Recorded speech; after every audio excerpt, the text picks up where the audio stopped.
Dhanik Bharat Educational Institutions, Inter, IIT, JEE, NEET, admission opened.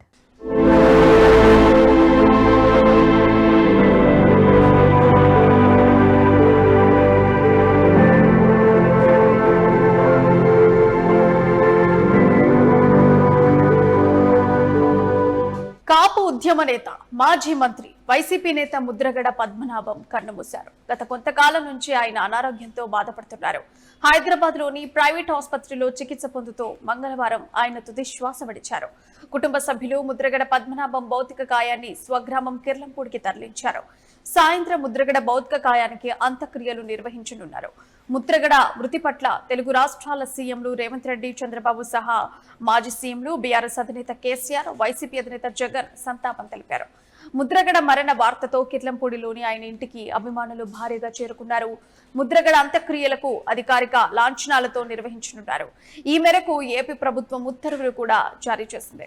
అయితే 1953 జనవరి 22న కాకినాడ జిల్లా కిర్లంపూడిలో ముద్రగడ జన్మించారు. 1967లో matriculation పూర్తి చేశారు.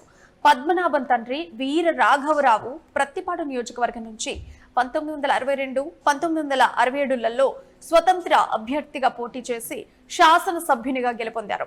1977లో తండ్రి ఆకస్మిక మృతితో సన్నిహితుడైన అప్పటి రాష్ట్రపతి నీలం సంజీవరెడ్డి సూచనతో 25వ ఏట ముద్రగడ జనతా పార్టీ తరఫున రాజకీయాల్లోకి ప్రవేశించారు. ప్రత్తిపాడు నుంచి 1978లో జనతా పార్టీ తరఫున పోటీ చేసి ఎమ్మెల్యేగా ముద్రగడ గెలుపొందారు. 1983, 1985 ఎన్నికల్లో తెలుగుదేశం తరఫున పోటీ చేసి శాసనసభ్యునిగా విజయం సాధించారు. ఇక ఎన్టీఆర్ మంత్రివర్గంలో ఎక్సైజ్, రవాణా శాఖ మంత్రిగా పనిచేస్తూ ఆకస్మికంగా పదవికి రాజీనామా చేశారు. 1988లో అప్పటి ప్రధాని రాజీవ్ గాంధీతో కలిసి కత్తిపూడిలో బహిరంగ సభ పెట్టి ముద్రగడ కాంగ్రెస్ లో చేరారు. 1989లో ఆ పార్టీ తరఫున గెలిచి మర్రి చెన్నారెడ్డి కేబినెట్ లో మంత్రిగా పనిచేశారు. 1994లో ప్రతిపాడు నుంచి బరిలో దిగి ఓటమి చవిచూశారు. 1999లో తెదేపాలో చేరి కాకినాడ నుంచి లోక్సభకు పోటీ చేసి ఆయన విజయం సాధించారు. ఇక 2004లో మరోసారి ఎంపీగా పోటీ చేసినా ఆయన ఓడిపోయారు. 2009లో పిఠాపురం అసెంబ్లీ స్థానం నుంచి కాంగ్రెస్ అభ్యర్థిగా పోటీ చేసి ఓడిపోయారు. 2014లో మళ్లీ ప్రత్తిపాడు నుంచి స్వతంత్ర అభ్యర్థిగా పోటీ చేసి ఓడారు. అప్పటి నుంచి ఎన్నికలకు దూరంగా ఉన్నారు.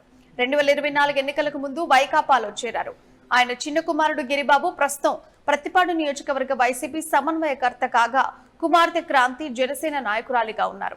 కాపులను బీసీల్లో చేర్చాలంటూ ముద్రగడ 7 సార్లు ఆమరణ నిరాహార దీక్షను చేపట్టారు. 2016లో తుని వేదికగా కాపు ఐక్య గర్జన సభ జరిగింది. ముద్రగడ పద్మనాభం ఉద్యమ ప్రస్థానంలో అత్యంత కీలకమైన ఘట్టం.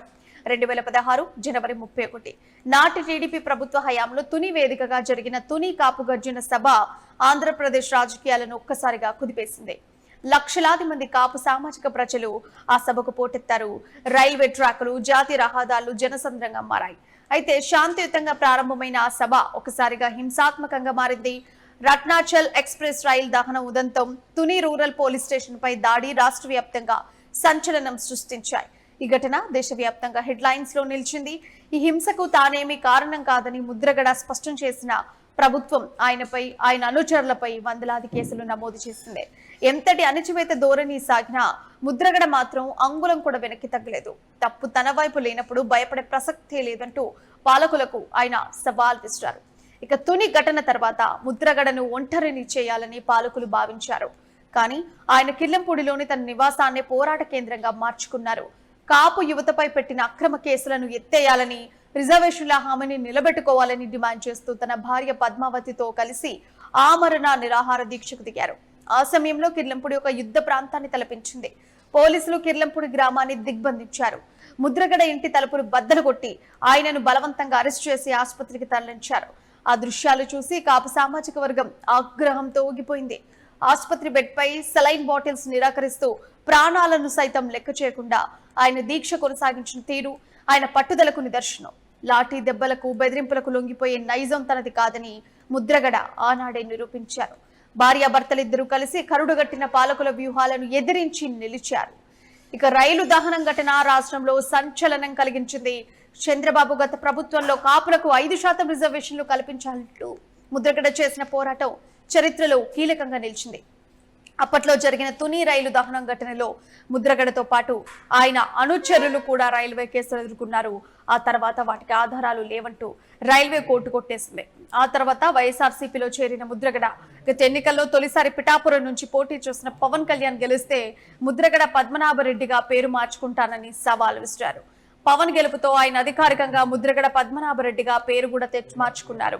రాజకీయాల్లో విలువలు కలిగిన వ్యక్తిగా, అవినీతి మరకలు అంటని నాయకుడిగా, ఎవరికైనా ఇవ్వడమే తప్ప తీసుకోవడం తెలియని వ్యక్తిగా ముద్రగడకు పేరుంది. ఇప్పుడు ముద్రగడ మృతితో కాపు సామాజిక వర్గం ఓ దిగ్గజ నేతను కోల్పోయినట్లయింది.